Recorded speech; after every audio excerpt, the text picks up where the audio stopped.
The mainline steam scene has suffered another setback with the failure and subsequent withdrawal of 46203 Princess Margaret Rose from its busy rail tour schedule. On its final mainline outing, the Pacific makes a splendid sight climbing the long drag on a northbound run over the Settle and Carlisle.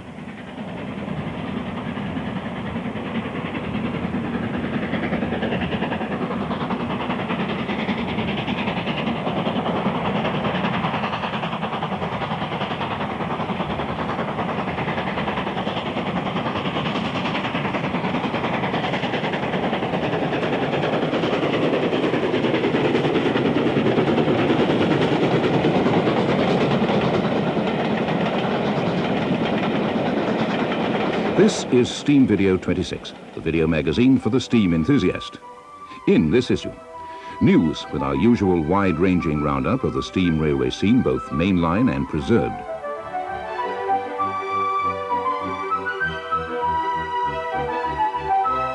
"30 years ago, the Isle of Wight was enjoying its last year of steam.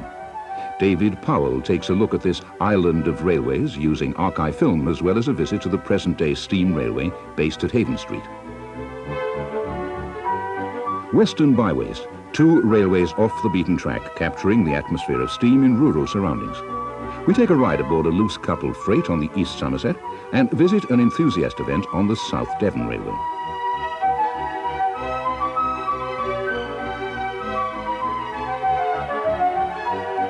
Archive Showcase, featuring excerpts from the BT collection. And finally, Steam Showcase, more steam action from our team of cameramen.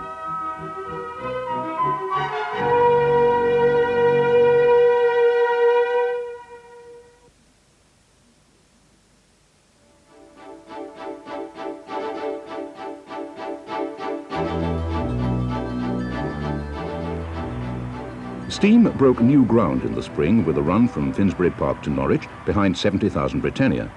First leg of the journey was along the electrified line through Cambridge to Ely.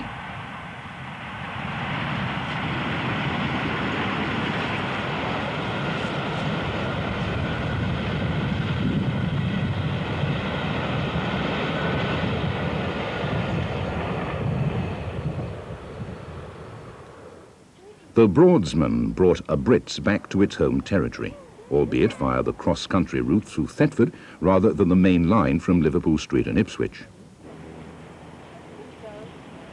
This was the first visit of steam to the Ely to Norwich line since the late 1960s, when 4472 Flying Scotsman made a visit to East Anglia. In damp weather that discouraged many photographers, the Brit passes one of the mechanical boxes that characterize this delightful cross-country route.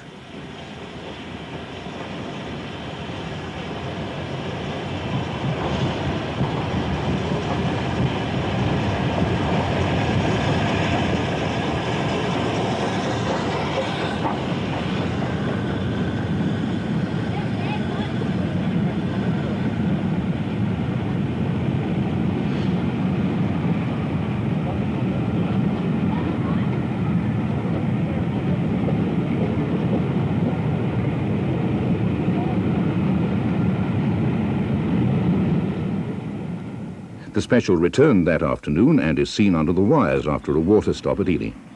Sadly, tube problems led to a temporary withdrawal of 70,000 from its subsequent mainline runs while repairs were undertaken at Didcot.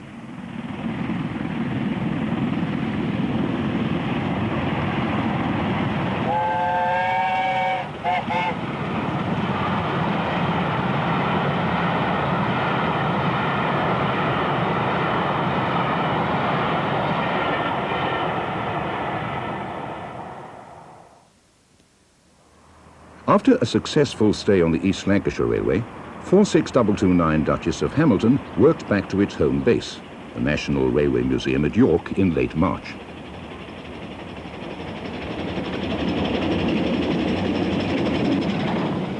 Starting at Preston, the charter's destination was York, running across the Pennines via Diggle.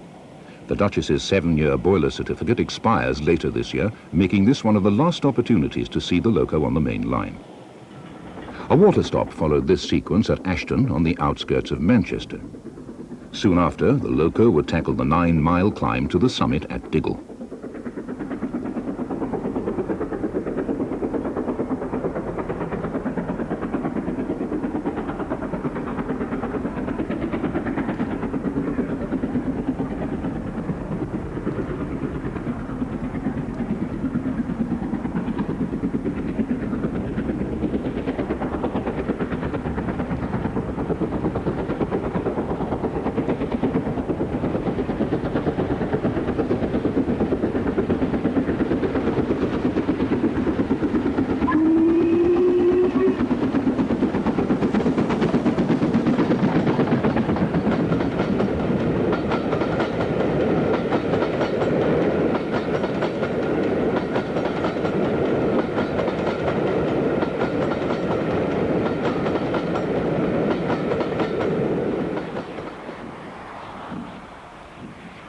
The sight of the Duchess was to prove an unbeatable attraction, and at Diggle huge crowds greeted the train, while the surrounding roads were gridlocked with traffic. The special moves away and approaches Stand Edge Tunnel, some 3 miles in length.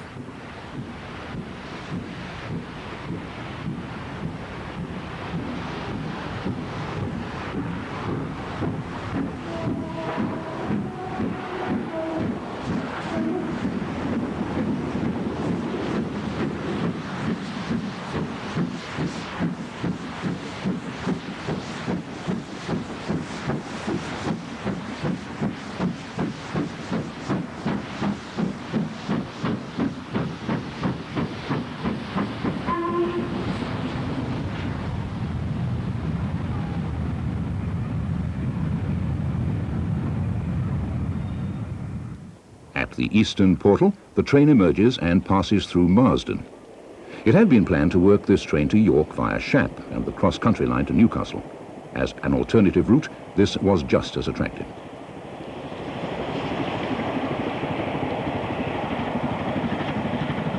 "46229 was to work through York to Scarborough, from where it would return to York after a 2-hour stopover.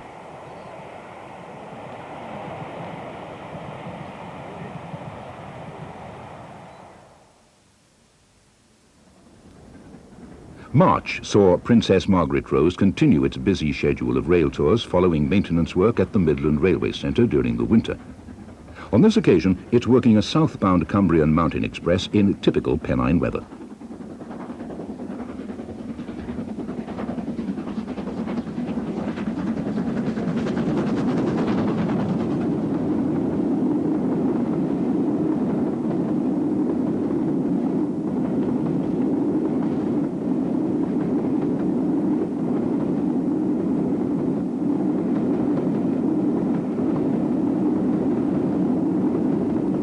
The early spring was to be unusually cold, and on the high fells the rain had turned to snow. Filming conditions were far from ideal, and yet this scene captures the atmosphere of steam in the high fells.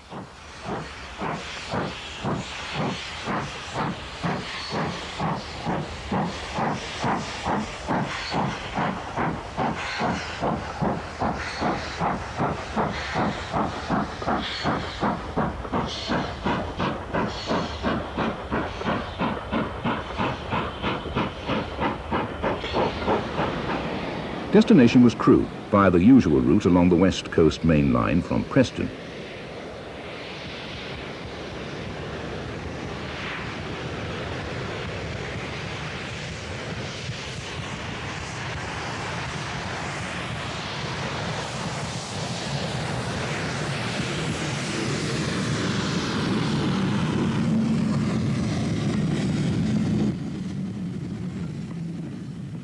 A week later, 46203 made a northbound run over the Settle and Carlisle, deputising for 60009, which had failed some 24 hours earlier. Unfortunately, the train had been the subject of an incident on the West Coast Main Line when locomotive owner Brell Hewitt had been injured on the footplate by an object thrown from an overbridge.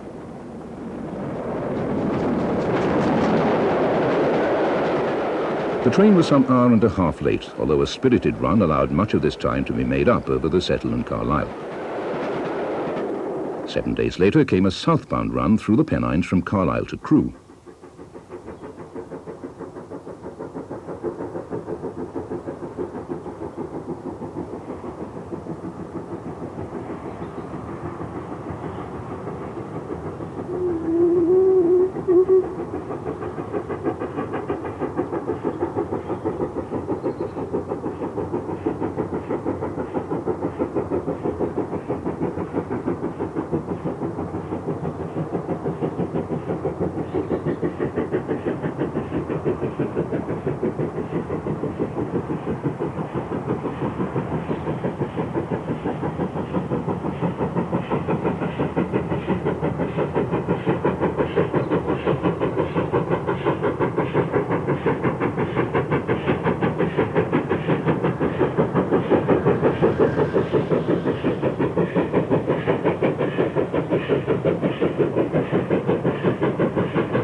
By April, the locomotive was settling into a busy rail tour schedule and was once again heading north from Crewe under the wires of the West Coast route.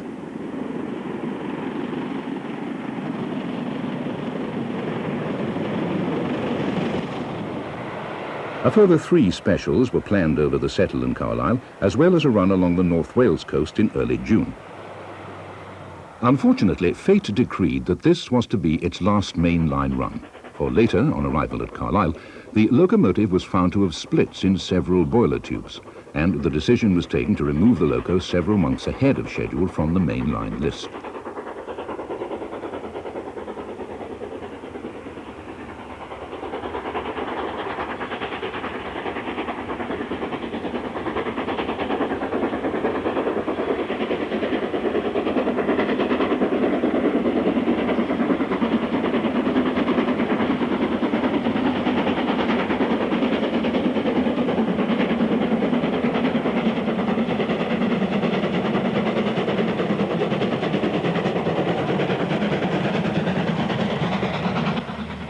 The locomotive's rods have now been removed, and 46203 is still in Carlisle, awaiting a move by rail to the new shed at Swanwick, where the overhaul will take place.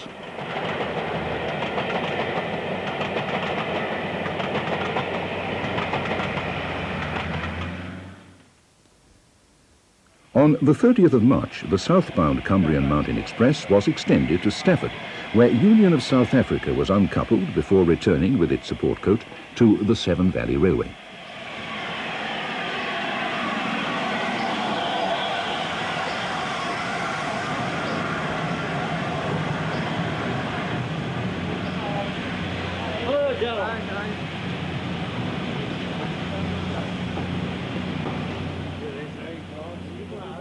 Its stay at Bridgnorth was relatively short, as it was needed to stand in for Britannia on the Settle and Carlisle. It worked a positioning special from Gloucester to Crewe, travelling via Kidderminster, Bescot and Penkridge.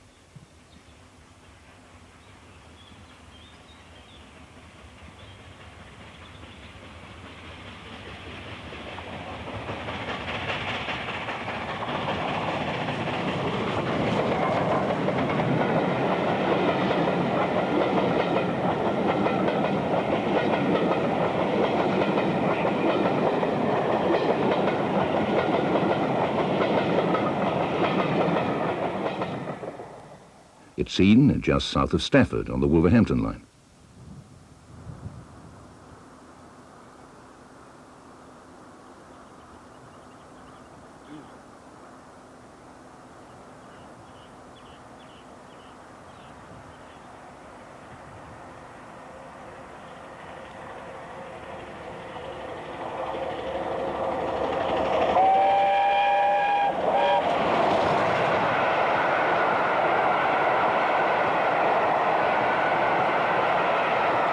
A few days later, number 9 was again on the move en route for Carlisle along the West Coast main line.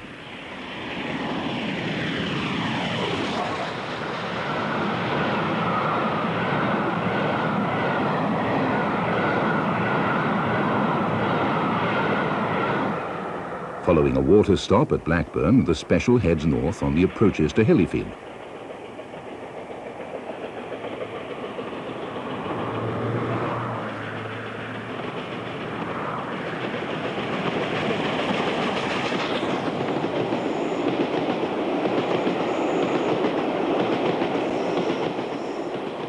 As a result of line-side fires at Winwick and between Settle and Helleth Bridge, Railtrack insisted that the train was taken forward from Garsdale to Carlisle with diesel traction. 37116 took up position and the departure was 80 minutes late.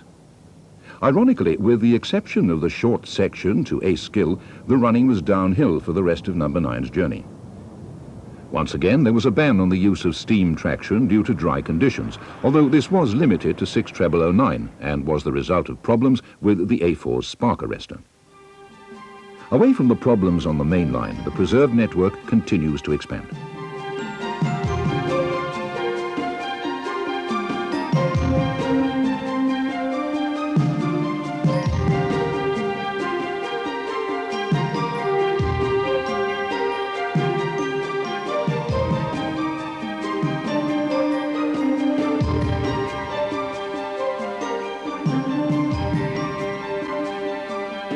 Sunday, the 31st of March, 12 years of hard work was about to come to a climax. It's my honour and privilege to be here today to see something which is a real source of pride to us all, created by a lot of very dedicated people for whom we're very lucky to have in our community.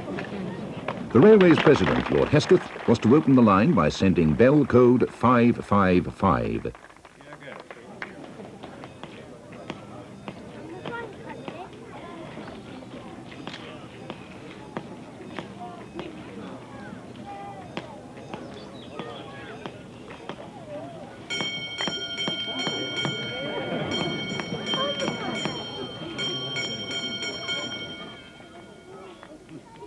With the signal acknowledged, the first trains could run. The Peckett 040 saddle tank broke the barrier at the start of the parade and led a mini cavalcade through Pittsford Station.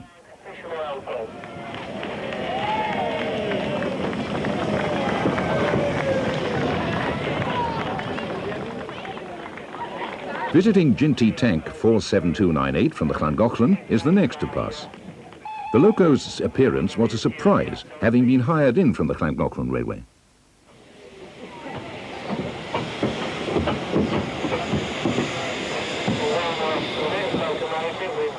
Then came a number of diesels, followed by Vanguard, a Turkish 060 tank, which is not fitted with vacuum brakes at present and therefore cannot haul trains.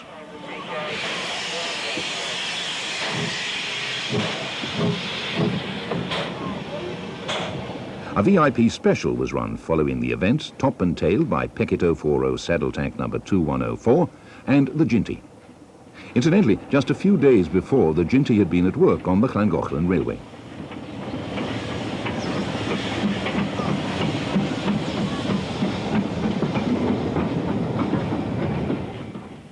BR had closed the Market Harborough to Northampton line in August 1981. Society started work on the, by then, derelict trackbed in 1984. And last year, a light railway order was finally obtained for the first 3/4 of a mile of railway. Ultimate destination for the line is Lamport, which will provide a total run of 6 miles.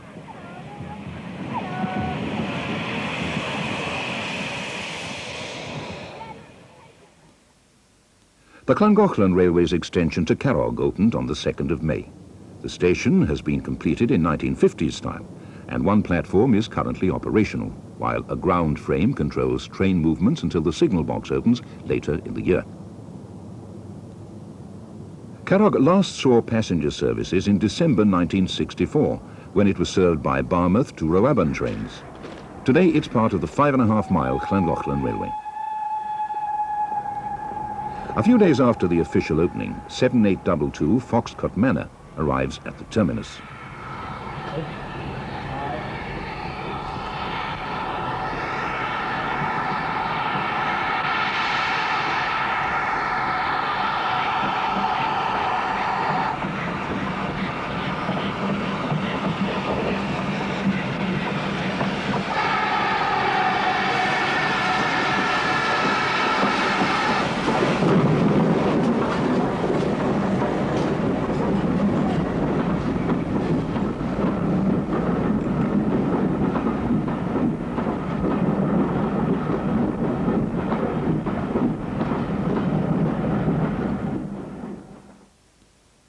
Late March saw N2 number 69523 make a surprise move to the battlefield line.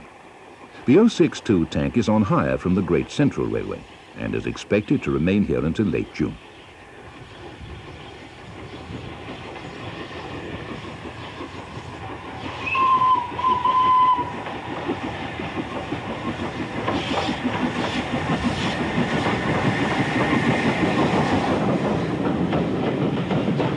This Leicestershire Railway runs for 4.5 miles from Market Bosworth to here at Shenton.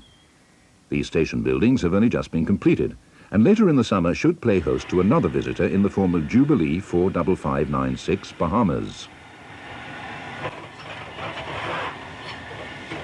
In the meantime, the N2 will work the normal passenger service in addition to some footplate experience runs.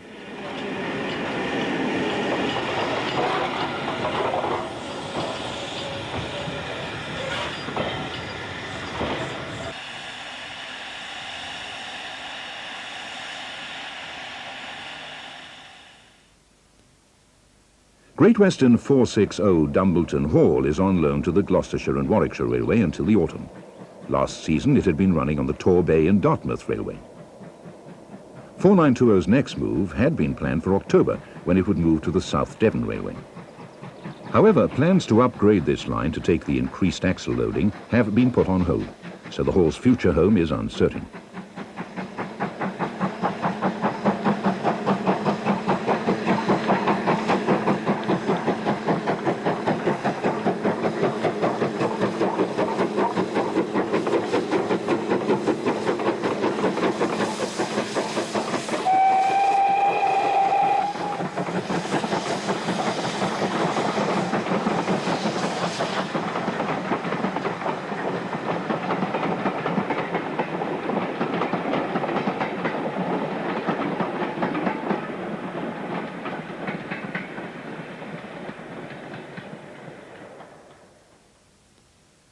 April brought a new arrival on Peak Rail's line in the form of 9F 92203 Black Prince.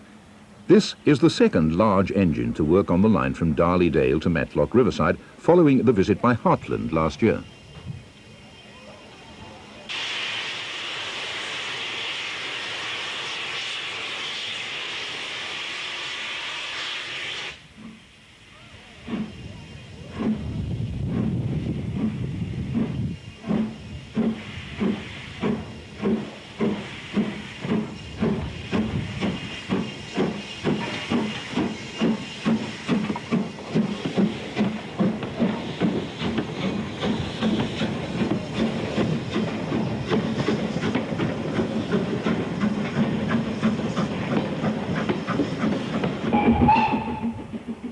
The 9F had recently performed on the Mid-Hants Railway and leaves Darley Dale on the 21st of April.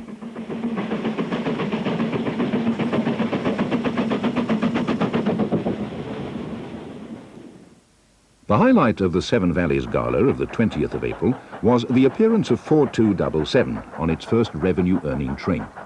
This was probably the first time this freight locomotive had been used on a passenger diagram.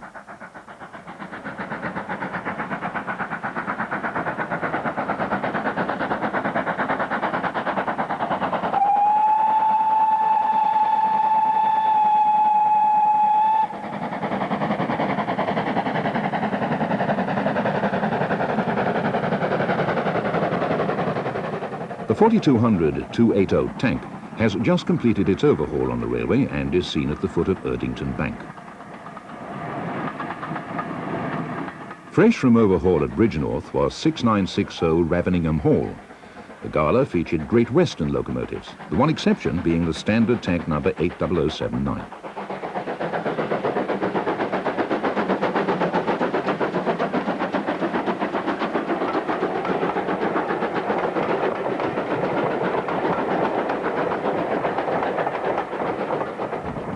Also in action was resident Bradley Manor 7802 taking a break from its main line duties. It's seen climbing Erdington Bank. The locomotive had returned to the railway on March the 16th on a Pathfinder tour special from Totnes to Worcester.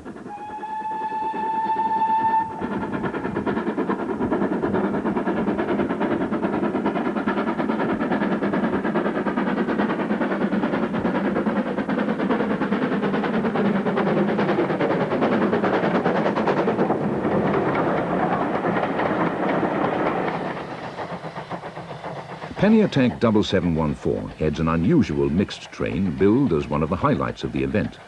Note the goods wagons added to the rake of chocolate and cream coaches.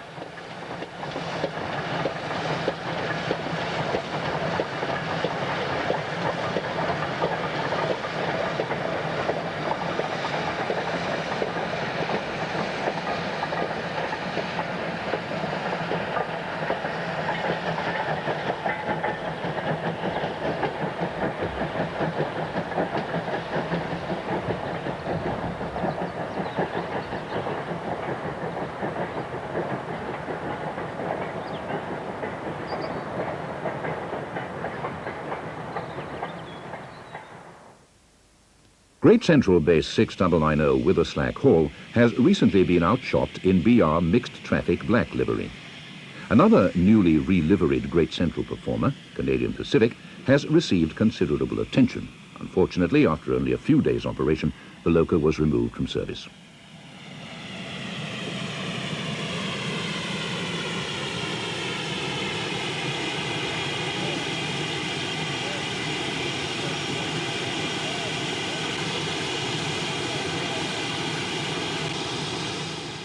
The Hall departs Quorn on the 20th of March.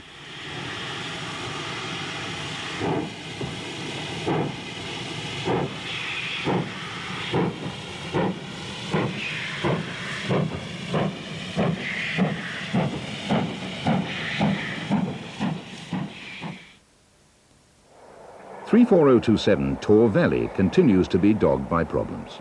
April saw the Bullet Pacific work a mainline special starting at Bristol, destination Swansea. Unusually, the Loco had not undertaken a test run following its overhaul and modifications to the braking system.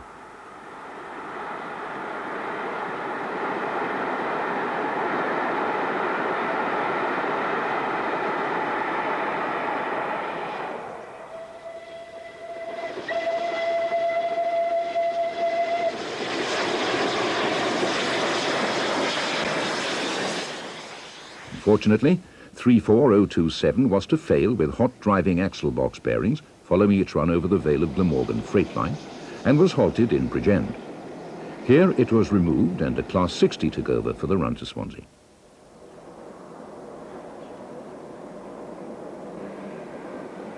Soon after, the Pacific was moved to Didcot for examination and repair, and its place on the VSOE Pullman trains was taken by 35028 Clan Line. These lunchtime Pullmans have started and finished at Victoria, with 2 trains running during the spring to Guildford and 1 to Dover.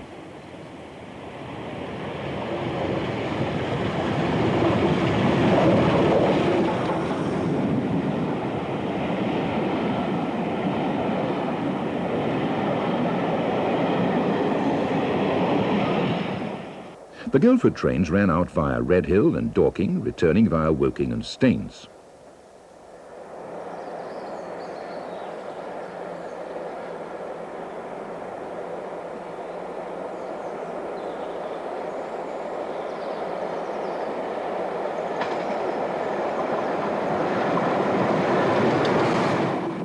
Note Clan Line masquerading as 35017 Belgian Marine. Once Tor Valley's reliability has been assured, the locomotive should become a regular performer on these successful runs.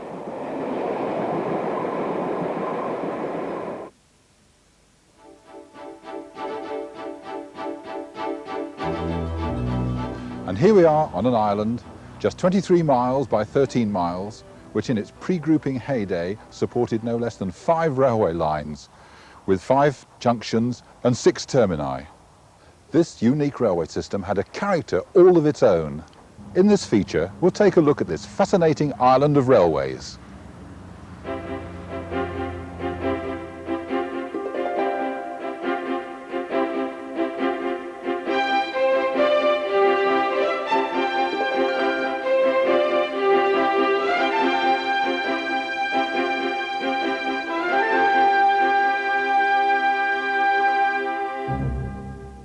And this is where it all starts, the ferry link across the Solent to the pier here at Ryde. Up until the 1960s, this was the starting point to join a remarkable railway system where steam-hauled trains ran through until 1966. Passengers crossing to the island entered a world of veteran transport. They could be transported across the Solent by Ryde, one of the last surviving paddle steamers on the crossing. Ryde has an interesting history. Being requisitioned by the Royal Navy in the Second World War, she survived the war as a minesweeper and returned to these rather less exciting duties soon after. Number 28, Ashy, was built in 1890 by the London and South Western Railway and was transported across to the island in 1926. From 1956, the system had been reduced to 2 lines, one to Cowes, the other to Ventnor. They were each different in character. The Ventnor line was by far the busiest, carrying considerable holiday traffic bound for the resorts of Shanklin and Sandown. Note 24, Calbourne, the only O2 to survive of the 23 sent to the island. This was the station location at Ventnor, a cramped site perched on a ledge above the town and reached by a 1,312-yard tunnel blasted through St Boniface's Down. Today, 30 years after closure, the tunnel portal survives. In happier days, number 14 Fishbourne arrives at the distinctive station. It comprised an island platform with a single platform alongside and a drawbridge between the two.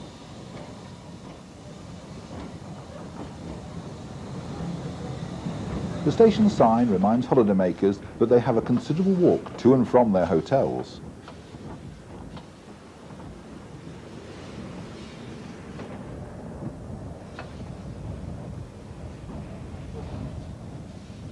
Note the drawbridge and caves used by the local coal merchants. And here we are at Cowes, on the opposite side of the island, where there was another busy terminus of the Isle of Wight railway system. Now, nothing remains of this former busy station. It's been submerged under shopping complexes and car parks and new modern apartments. The Cowes line was less subject to the seasonal variations of the Ventnor line. It linked Newport, the island's capital, and carried mostly local traffic. The compact, curving terminus saw a train each hour running to Ryde Pier Head.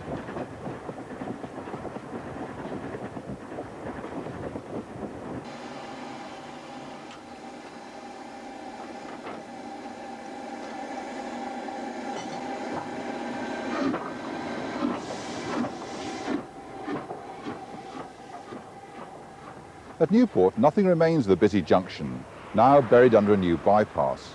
All that now remains is this tunnel, which has been converted into a footpath.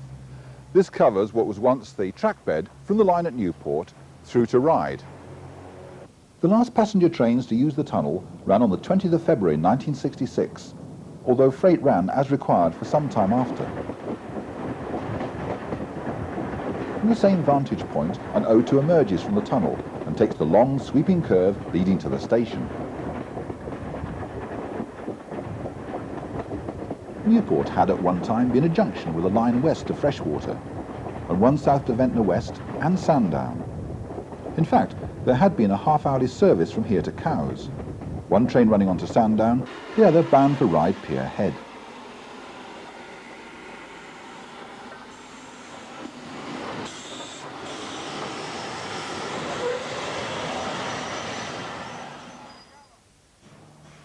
When steam finished in 1966, a group of preservationists on the island got together to work on some of the stock that had been saved.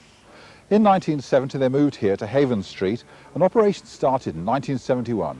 So here we are, the headquarters of the Isle of Wight Steam Railway, Haven Street.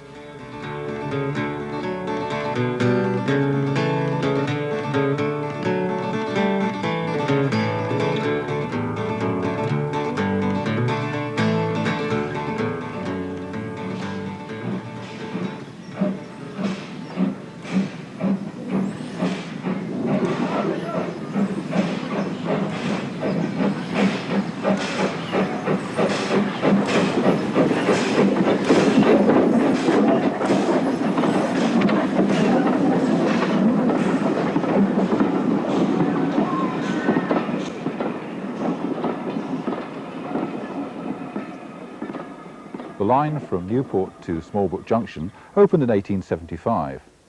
But in 1926 the station layout was changed. A passing loop was introduced running round an island platform and a new station building built, this one here, unusual by being connected to the island platform by a simple foot crossing. When Haven Street became the headquarters of the Preservation Society in 1971, they considerably extended the layout here at the station and now incorporate extensive running sidings and workshops. Over the last 25 years, the Society has worked hard building up their collection, not just of preserved railway honour, but of preserved railway artefacts which have come from the Isle of Wight. Built by Adams to replace BT well tanks, the O2s proved so reliable and sturdy that they soon spread all over the London South Western Railway, and in all 65 were built. In the 1920s, after grouping, realising the problems with motive power on the Isle of Wight, the Southern Railway brought two over to try them out on the lines here. And they proved so successful that the O2 soon became the standard locomotive for the Isle of Wight railways. The location is Smallbrook Junction, and 36 Carisbrooke is working a Ventnor to Ryde train. This was one of the last 202s to be sent to the island in 1949. Kelbourne was built in 1891 and shipped to the island in 1926. In 1971, she hauled 4 trains of stock from Newport to the preservation site and has recently returned to traffic after a 2-year overhaul. In BR days, number 24 awaits departure at Newport. Incidentally, Kelbourne was to work on the very last day of steam on the island, the 31st of December 1966, working a Locomotive Club of Great Britain special. The railway has 2 resident terriers. 32640 Newport has been restored in line black livery.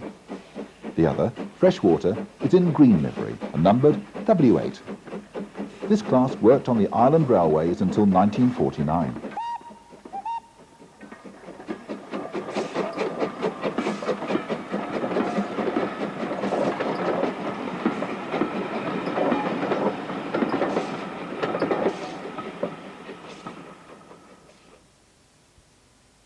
This is the delightful station at Wootton, the western terminus of the Isle of Wight Steam Railway.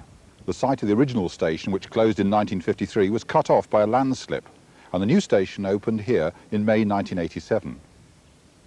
The ground frame at Wootton was originally a signal box at Newport, and before recovery and very careful restoration, it had become a bus shelter. This delightful scene epitomises a rural network, amazingly just across the water from the industry and bustle of Southampton and Portsmouth.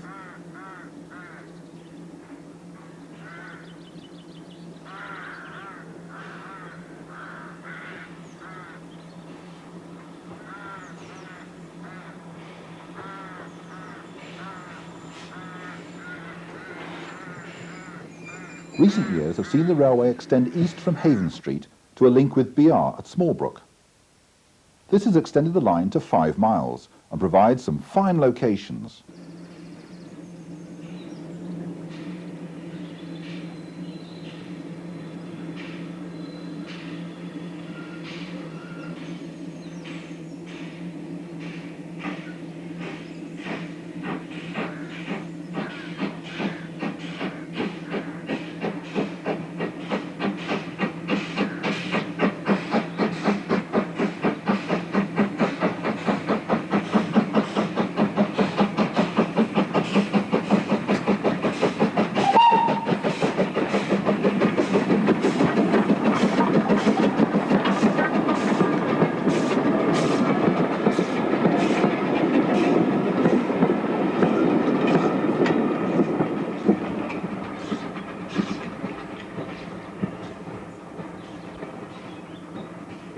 This is Ashy, between Haven Street and Smallbrook Junction.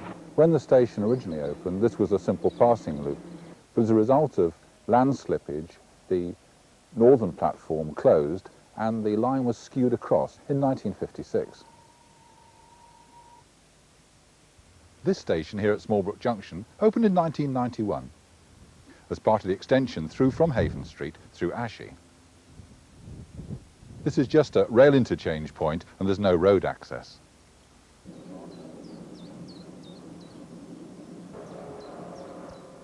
On the opposite platform, the tube stock, introduced in March 1967, has already acquired veteran status.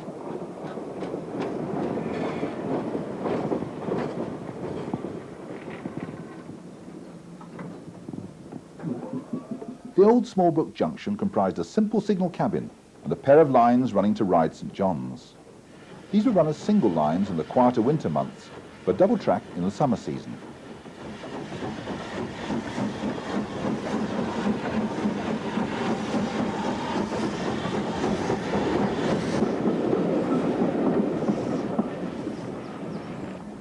Today, a new line has emerged from the traditions of the old. Around 30 years after the last BR steam-hauled train left Ryde, this remains, an island of steam.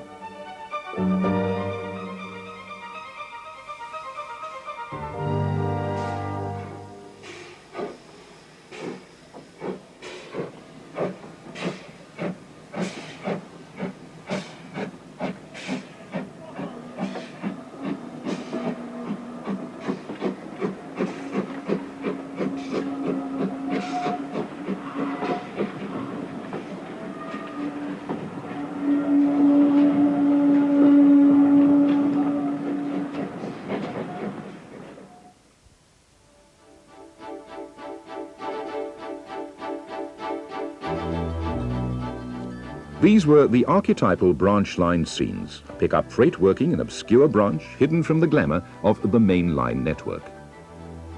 Such anachronisms disappeared in the mid-1960s, and few thought they would ever return. However, in recent years, the sight and sound of loose coupled wagons has returned, albeit with a very different purpose. The year is not 1956, it's 1996, and the location is the South Devon Railway.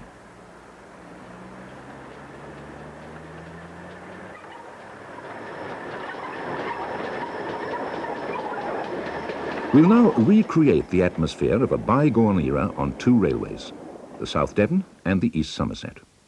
We'll begin our journey into the past at the East Somerset's Cranmore station, restored to its Great Western condition.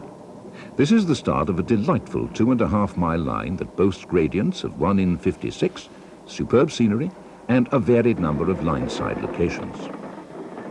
Motive power will be the National Railway Museum's J52 standard tank, which was sent to the East Somerset Railway last autumn for a 3-year loan.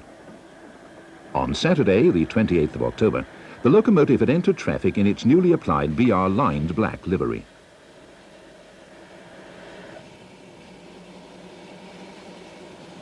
On this sunny spring day, the 060 was to make a leisurely journey through the rolling Somerset countryside.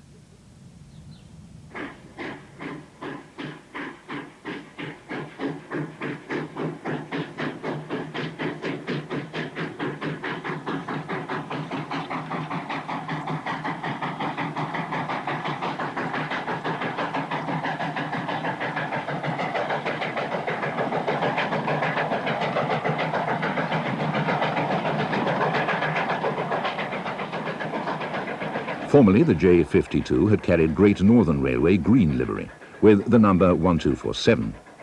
It had performed as shed pilot at King's Cross Top Shed until April 1959, when it was withdrawn and purchased privately by Captain Bill Smith. Subsequently, it was used in the early 60s on special trains which traversed various lines in Hertfordshire, including the St Albans Abbey to Hatfield branch. As such, it was the first privately owned loco to work rail tours on the national network.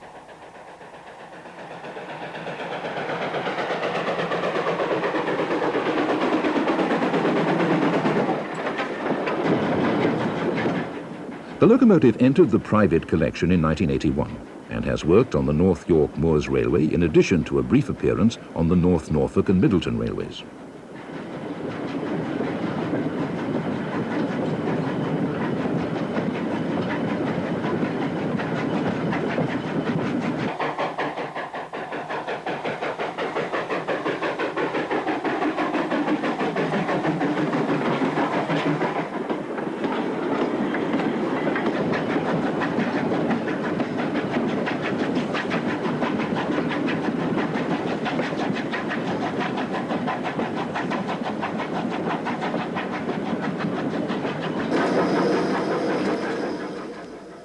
We're about to enter one of the most distinctive features of the East Somerset Railway, a deep rock cutting.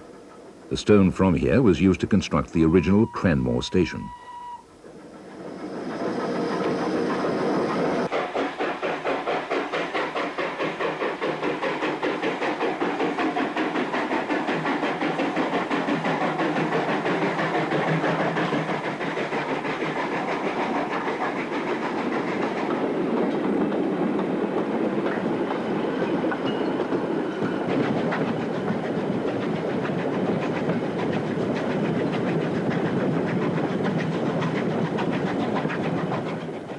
Above us is an accommodation bridge which once carried a narrow gauge railway to the Doubting Stoneworks.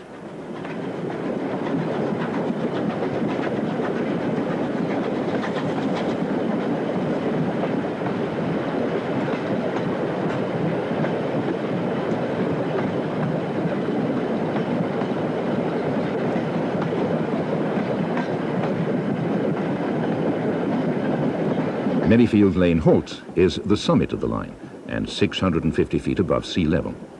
The structure was erected by volunteers in 1981 using surplus sleepers and other materials.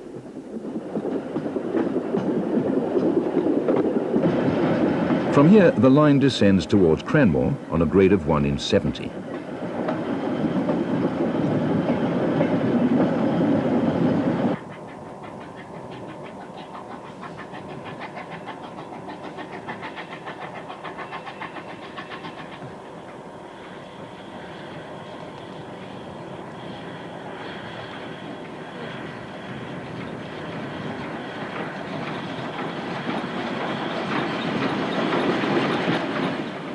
East Somerset has recently concluded an agreement with Railtrack for rights to run over a further mile of track to Merehead Quarry.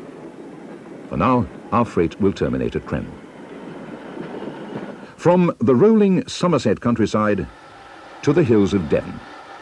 On the 23rd and 24th of March, the South Devon Railway played host to a branch line weekend with a wide variety of motive power in action. 060 Pannier Tank 7760 shared the passenger service with Collet Tank number 1466.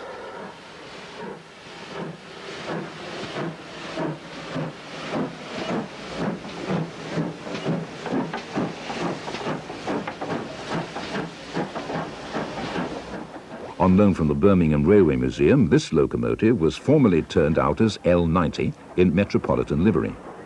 In fact, it was based on London Underground from 1961 to 1971. 25 years ago, based at Neasden Depot, along with two other panniers, it worked the last steam-hauled trains in the capital.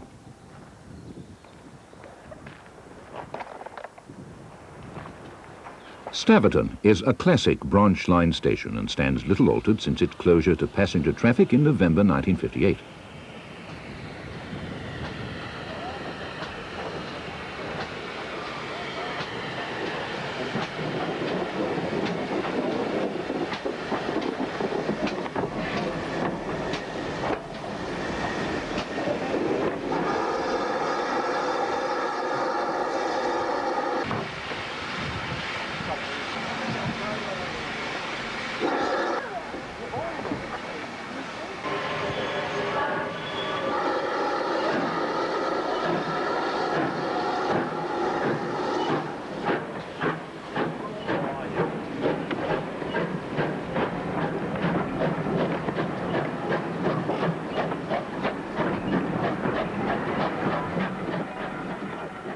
The railway has a couple of resident 060 austerity tanks, one of which was in action for the weekend.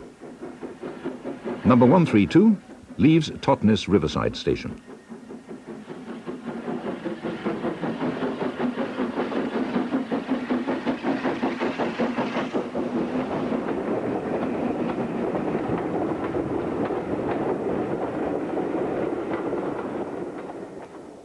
Didcot Railway Centre's 042 tank number 1466 made a second visit to the line in March following its highly successful visit of last October. On both visits, it's been matched with the auto coach to provide a popular combination.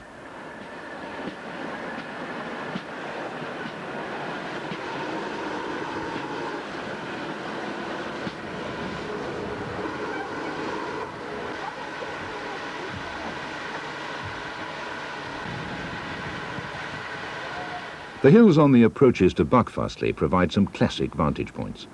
Combined with a Collet tank and a rake of wagons, this scene maintains the enduring image of the Western Country byway.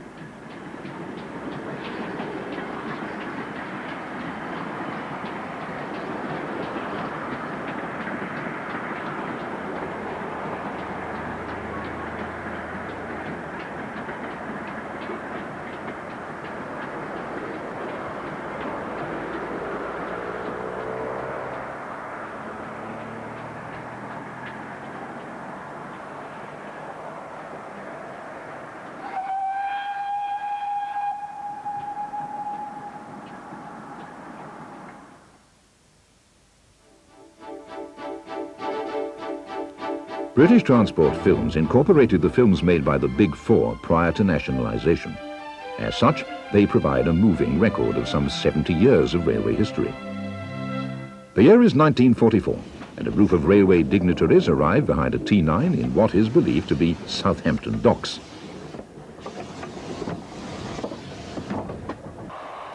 The LMS made a series of silent travelogues in the 1920s and 30s, extolling the virtues of railway travel. The location is Miller's Dale Station around 1934, and a Midland compound arrives with a Manchester to St Pancras Express.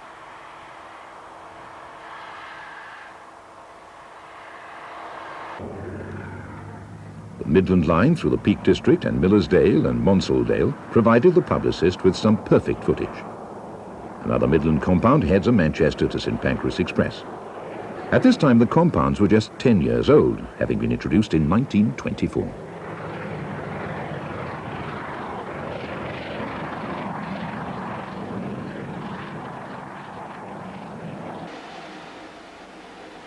The LMS Garretts were rarely captured on film.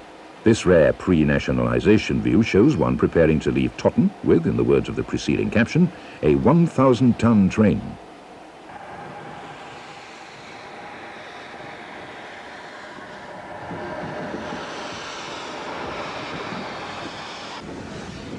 Now we move to the British Railways era, and this workaday scene features a Northeastern Railway N10 at work in the Newcastle area. Just 13 of this class were introduced in 1902 and employed mainly on shunting duties in the northeast. The year is believed to be 1953. This was one of a number of films made to promote the newly nationalised railway.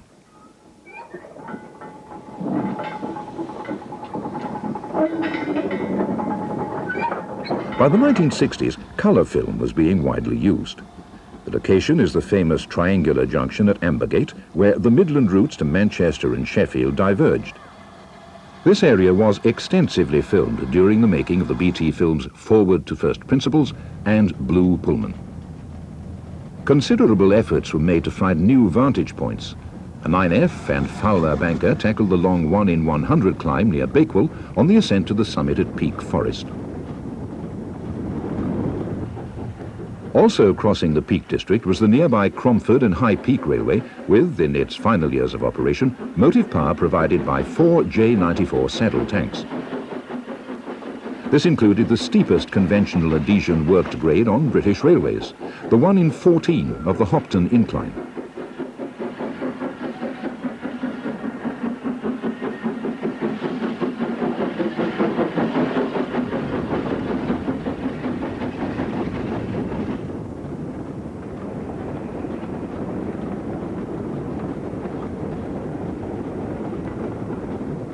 In complete contrast comes the approach to Waterloo, providing the incongruous sight of electrics working alongside bullied Pacifics on Britain's last steam-operated main line.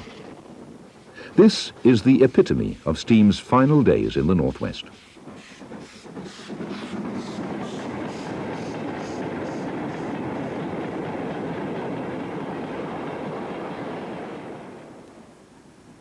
The slow film stocks of the period made night filming extremely difficult.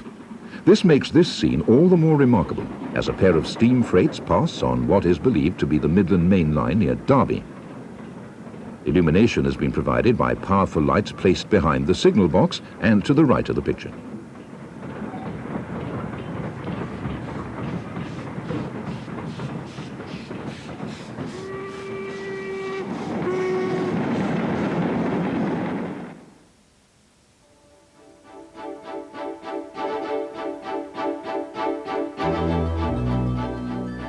With the summer season almost upon us, we'll concentrate on the Holiday Line, the Torbay and Dartmouth steam railway, courtesy of Ted Parker. The 1 in 70 grade on the section from Goodrington Sands to Churston provides some classic vantage points.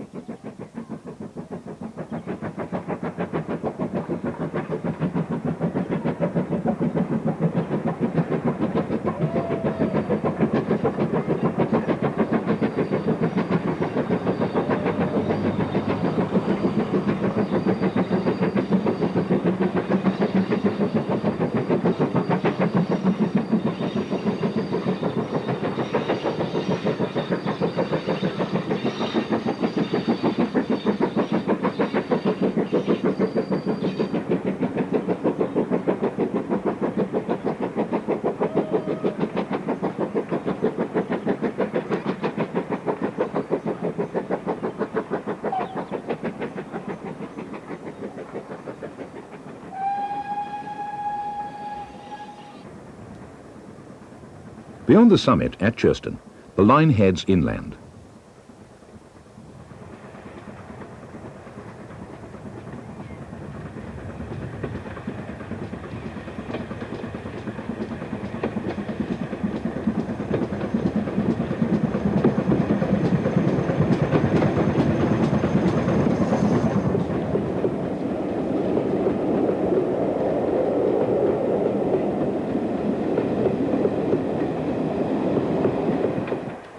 Greenaway Tunnel on the descent to Kingswear has recently been cleared of vegetation, opening up some fine views of steam tackling the 1 in 66 grade.